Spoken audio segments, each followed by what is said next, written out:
बिस्मिल्लाहिर्रहमानिर्रहीम। अस्सलाम वालेकुम। मैं हूं आपका मेज़बान मुस्तफ़ा कमाल। सबसे पहले आपको बताते चले कि अगर पाकिस्तान और इंडिया के दरमियान कोई एटमी हमला होता है तो इससे तकरीबन 3 अरब के करीब जो अफराद हैं वो लुक़्मा अजल बन जाएंगे। ये एक तहकीक की गई है। उस तहकीक की जो तमाम तर तफसील है वो मैं आपको बताने वाला हूँ। इसमें कितनी सदाकत है वो भी आपको बताऊंगा और आप खुद अंदाज़ा लगा पाएंगे कि ये जो बात की गई है इस तहकीक में, ये जो तमाम तर चीज़ें हैं ये हक़ाइक़ पर कितनी मबनी है।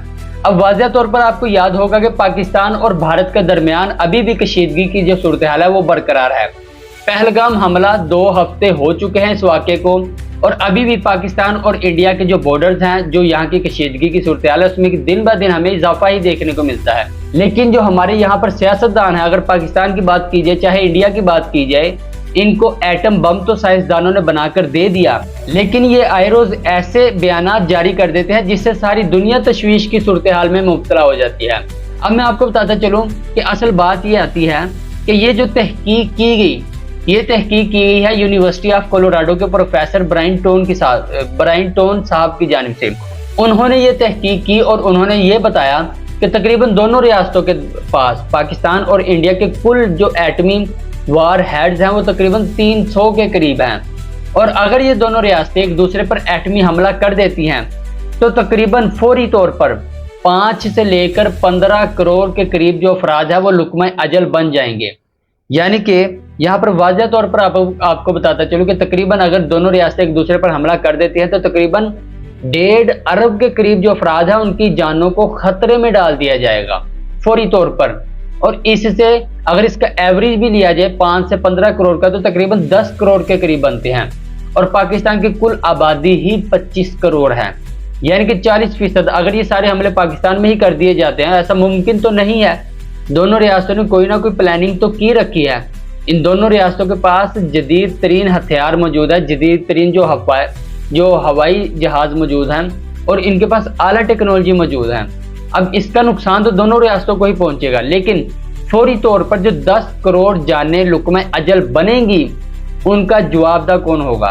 एक दूसरे की जिद और अना की वजह से अगर ये 10 करोड़ जानें आप गंवाने वाले हैं, इनको फौरी तौर पर आप नुकसान पहुंचाने वाले हैं, तो इसका हिसाब भी इन्हीं से मांगना चाहिए।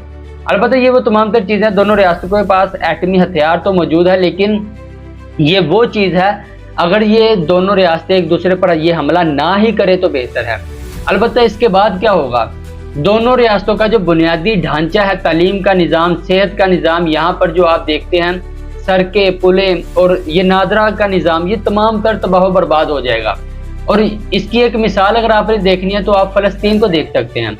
वहाँ पर जो इस वक्त सूरत हाल है वही सूरत हाल आपको पाकिस्तान और इंडिया में देखने को मिलेगी। ना सिर्फ ये सूरत हाल वैसी रहेगी बल्कि ये दोनों रियासतें 40 से 50 साल पीछे चली जाएंगी। अब इसी के साथ साथ आपको बताता चलूँ 300 के करीब जो वार हेड्स हैं, अगर ये हमला हो जाता है तो इन हमले के दौरान उठने वाले धुएं से जो सूरज की रोशनी है वो तकरीबन 20 से 40% तक कम हो जाएगी।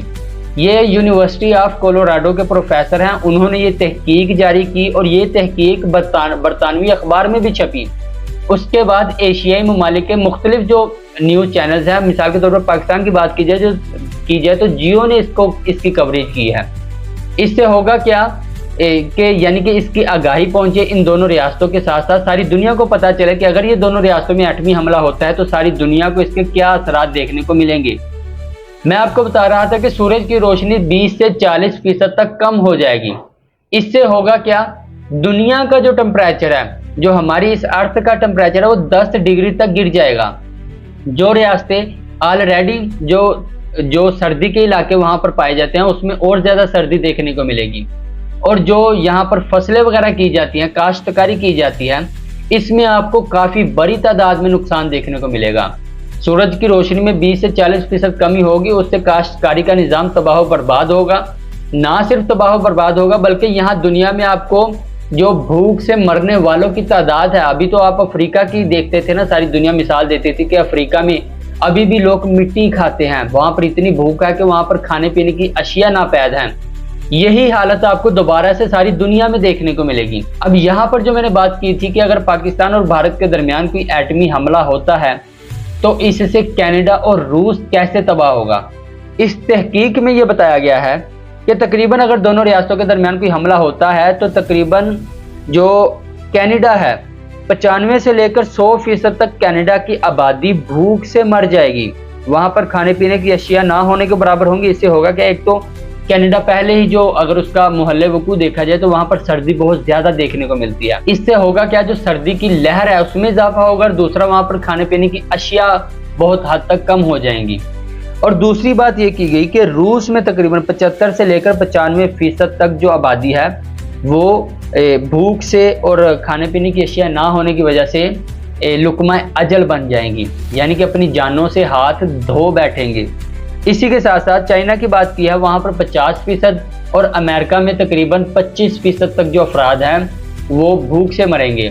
और इसी के साथ साथ यूरोप के जो ममालिक हैं वहाँ पर भी इसके जो असरात देखने को मिलेंगे और इनकी तादाद मुख्तलिफ हो सकती है। अब ये भी बात वाज़ह रहे कि दोनों रियासतों में पाकिस्तान और इंडिया की अगर बात की जाए तो यहाँ पर तकरीबन 70% तक की जो आबादी है वो काश्तकारी से ही जुड़ी है।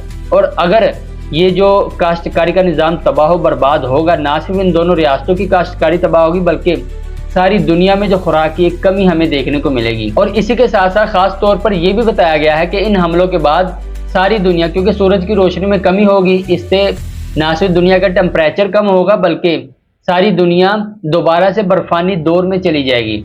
उस वक्त के जो हालात थे वो काफ़ी ज़्यादा संजीदा थे और अभी से अगर उसका हम अंदाज़ा लगाएं तो आप इस बात का अंदाज़ा नहीं लगा सकते कि इससे कितना नुकसान हमें देखने को मिलेगा। यानी कि यहाँ पर खुराक की कमी हो जाएगी, यहाँ पर हमें ये जो सोलर एनर्जी है उसका काफ़ी बड़ा नुकसान देखने को मिलेगा और यहाँ पर जो काश्तकारी की जाती है वो जो करते हैं काश्तकारी वो बेरोज़गार होंगे और यहाँ पर जो एक खाने पीने की अशिया है उसकी बड़ी तादाद में हमें कमी देखने को मिलेगी।